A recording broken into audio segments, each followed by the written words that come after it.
Famille, vous n'allez pas croire.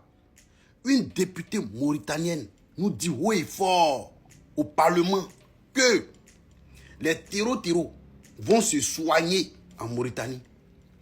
Ils s'équipent en Mauritanie.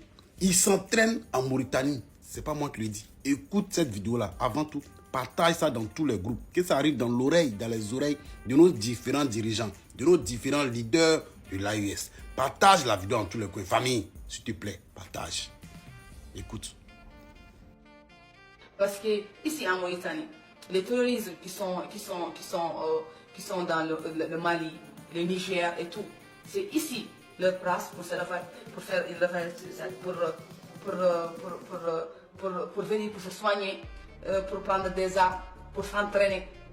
Et je ne peux pas savoir comment la France, l'Europe et l'Amérique, avec tout leur système de renseignement, ils n'ont pas encore pu savoir ça. Parce qu'il n'y a pas un jour ou deux qu'on n'entend pas qu'il y a un parmi qui est ici à l'hôpital militaire qui est en train de se soigner, ou toujours les militaires qui viennent là-bas vers Naïma, vers Ayoun, ils nous disent que toujours il y a des terroristes qui viennent là-bas pour s'entraîner avec eux dans les camps, pour venir se refétailler, pour prendre des armes, de nourriture et de tout, de toutes les manières. Et la Mauritanie leur soutient pour que eux aussi, au retour, de leur soutenir pour leur grande, leur grande projet, la grande Dawlat Bilan, de Sahara, comme je l'ai déjà dit, jusqu'au Niger, jusqu'au Mali, Niger et tout. Ça veut dire que,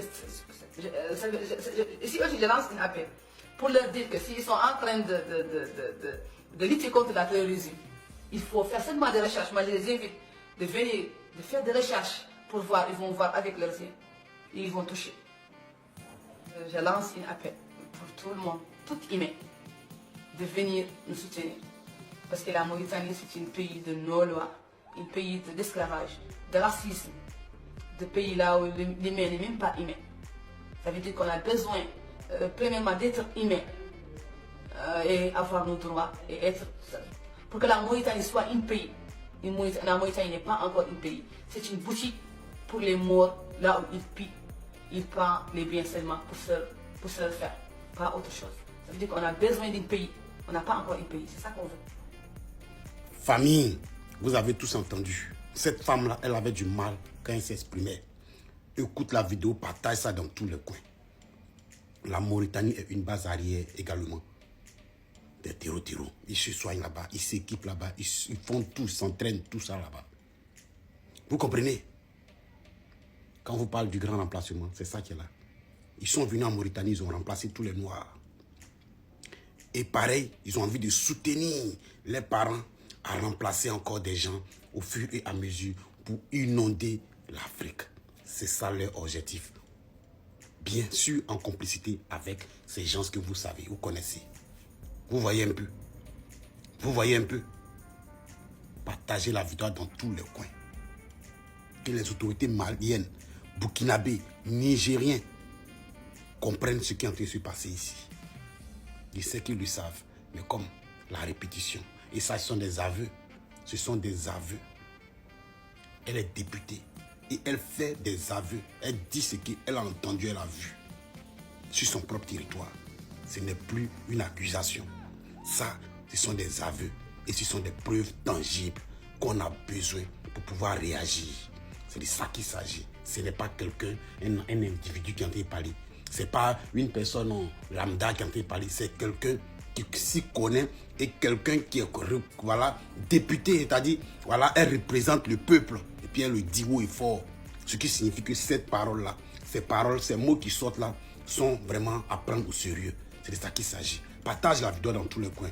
Et mes amis, les soldats du Mali, ça où va? Soyez salués depuis l'opposition. Mes gars du Burkina, soyez salués. Mes gars du Niger, soyez salués. Partagez ça dans tous les coins, on pourra. C'est ça qu'il s'agit. Soyez salués depuis l'opposition.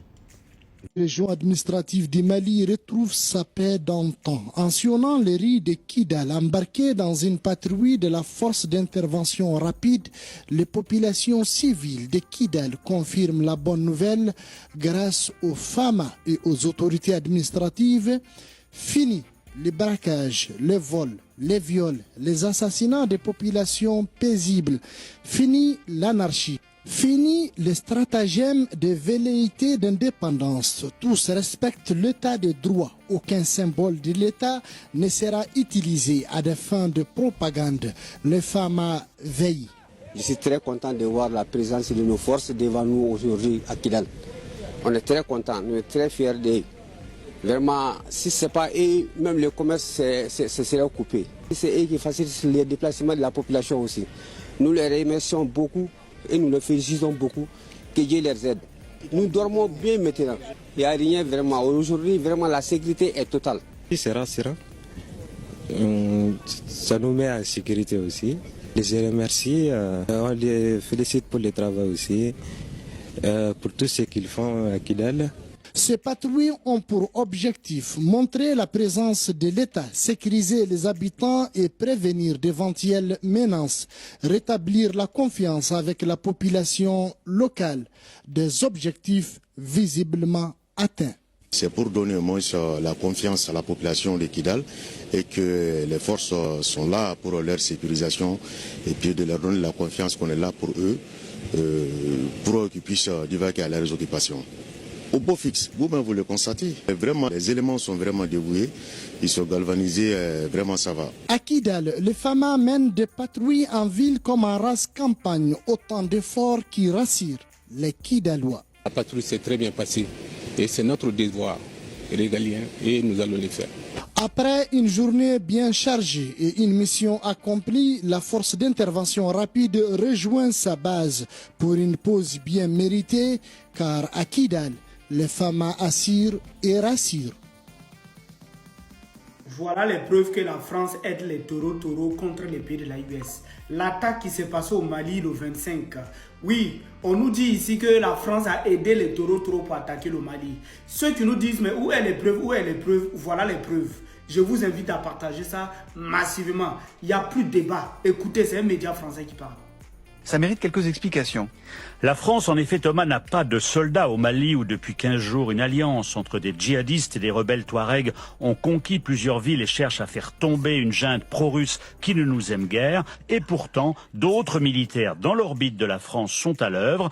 Il s'agit, selon une source sécuritaire française, d'unités du renseignement militaire ukrainien, le GUR, qui opèrent en coordination avec les rebelles touaregs. Et parmi ces unités, il y a quelques dizaines d'ex-légionnaires ukrainiens, des francophones. La France joue sur le vivier des nombreux militaires ukrainiens passés par notre légion étrangère. Les rebelles indépendantistes touaregs veulent affaiblir la junte au pouvoir à Bamako. Quant aux Ukrainiens et à nous autres Français, on veut faire mordre la poussière aux supplétifs russes de la junte, les ex de la milice Wagner, renommés l'Afrika Corps, qui ont tout fait pour nous faire partir d'Afrique. C'est un partage d'intérêts, alors que les rebelles touaregs ont une ancienne relation avec les services de renseignement français au Sahel. Bon, c'est pas tout à fait la première fois non plus que les Ukrainiens sont en première ligne dans cette région. En effet, dès le début de l'année dernière, le service de renseignement ukrainien avait proposé aux autorités françaises un plan détaillé pour déloger les juntes de la région du Sahel et faire reculer leur ennemi russe. Des juntes qui, du Niger au Mali, avaient chassé, vous en souvenez, les unes après les autres, la France de cette région minée par les djihadistes. Mais à l'époque, Paris n'avait pas donné suite pour des raisons sécuritaires. La France ne voulait pas apparaître, même de manière déguisée. Cette fois, le verrou semble levé. Le paravent ukrainien a l'avantage de nous permettre de ne pas coopérer avec les djihadistes liés à Al-Qaïda, alors qu'en revanche, nos liens avec les Touaregs, qui cherchent l'indépendance de leur région, sont bien connus. Ouais, enfin, quand même, le plus étonnant dans tout ce que vous dites, c'est que ce jeu d'alliance, il se fait au final au profit des djihadistes. Vous avez commencé votre propos en disant les rebelles et les djihadistes sont alliés en ce moment. C'est un jeu d'alliance surprenant, c'est vrai. S'en remettre à des Ukrainiens qui aident des rebelles Touaregs associés à des djihadistes qui sont nos ennemis, on est dans la froide réalité du terrain. Cela s'appelle hiérarchiser ses ennemis en vue de parvenir à un objectif commun, encore une fois affaiblir les Russes et leurs alliés au Sahel. Alors face à une situation quand même délicate, la France limite son aide opérationnelle à ses relais ukrainiens, à du soutien technique en matière de transmission notamment. Ce jeu de billard à plusieurs bandes avait été repéré et dénoncé l'an dernier par plusieurs pays du Sahel, mais sur le terrain, ce front... Ça mérite quelques explications. La France, en effet, Thomas, n'a pas de soldats au Mali où depuis 15 jours, une alliance entre des djihadistes et des rebelles touaregs ont conquis plusieurs villes et cherchent à faire tomber une junte pro-russe qui ne nous aime guère. Et pourtant, d'autres militaires dans l'orbite de la France sont à l'œuvre. Il s'agit, selon une source sécuritaire française, d'unités du renseignement militaire ukrainien, le GUR, qui opèrent en coordination avec les rebelles Touaregs. Et parmi ces unités, il y a quelques dizaines d'ex-légionnaires ukrainiens, des francophones. La France joue sur le vivier des nombreux militaires ukrainiens passés par notre légion étrangère. Les rebelles indépendantistes Touaregs veulent affaiblir la junte au pouvoir à Bamako. Quant aux Ukrainiens et à nous autres Français, on veut faire mordre la poussière aux supplétifs russes de la junte, les ex de la milice Wagner, renommés l'Afrika Korps, qui ont tout fait pour nous faire partir d'Afrique. C'est un partage d'intérêts, alors que les rebelles Touaregs ont une ancienne relation avec les services de renseignement français au Sahel. Bon, c'est pas tout à fait la première fois non plus que les Ukrainiens sont en première ligne dans cette région. En effet, dès le début de l'année dernière, le service de renseignement ukrainien avait proposé aux autorités françaises un plan détaillé pour déloger les juntes de la région du Sahel et faire reculer leur ennemi russe. Des juntes qui, du Niger au Mali, avaient chassé, vous vous en souvenez, les unes après les autres, la France de cette région minée par les djihadistes. Mais à l'époque, Paris n'avait pas donné suite pour des raisons sécuritaires. La France ne voulait pas apparaître, même de manière déguisée. Cette fois, le verrou semble levé. Le paravent ukrainien a l'avantage de nous permettre de ne pas coopérer avec les djihadistes liés à Al-Qaïda, alors qu'en revanche, nos liens avec les Touaregs, qui cherchent l'indépendance de leur région, sont bien connus. Ouais, enfin, quand même, le plus étonnant dans tout ce que vous dites, c'est que ce jeu d'alliance, il se fait au final au profit des djihadistes. Vous avez commencé votre propos en disant les rebelles et les djihadistes sont alliés en ce moment. C'est un jeu d'alliance surprenant, c'est vrai, sans remettre à des Ukrainiens qui aident des rebelles Touaregs associés à des djihadistes qui sont nos ennemis. On est dans la froide réalité du terrain. Cela s'appelle hiérarchiser ses ennemis en vue de parvenir à un objectif commun, encore une fois affaiblir les Russes et leurs alliés au Sahel. Alors face à une situation quand même délicate, la France limite son aide opérationnelle à ses relais ukrainiens, à du soutien technique en matière de transmission notamment. Ce jeu de billard à plusieurs bandes avait été repéré et dénoncé l'an dernier par plusieurs pays du Sahel, mais sur le terrain, ce front... Abonnez-vous, partagez, likez et donnez vos avis en commentaire.